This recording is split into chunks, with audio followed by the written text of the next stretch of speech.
Sügisel lähevad kõik Leiutajate küla lapsed kooli. Meie kellamees onu Adalbert juba ootab ja kõlistab rõõmsalt kella.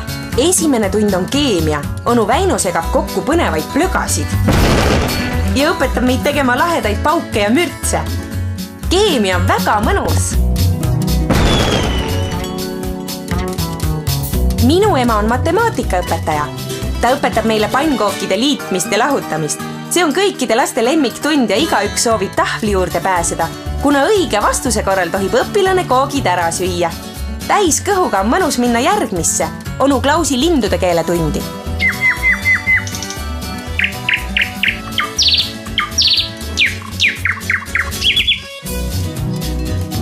Tiu. Tirts. Lärm-lirts. Tortsir. Terru, tädi-tirr. Tiu. Lits. Plärlits. Tortsir. Terru, tädi-tirr. Viimane tund on kehaline kasvatus ja seda õpetab meile koolidirektor ise. Tund algab rivistusega ning seejärel läheb lahti pöörane padjasõda. See tund võtab meid kohe päris higiseks, aga hirmus lõpus on ka. Koolipäeva lõpus annavad õpilased õpetajatele hindeid. Meie väga tublid õpetajad saavad kõik alati 5.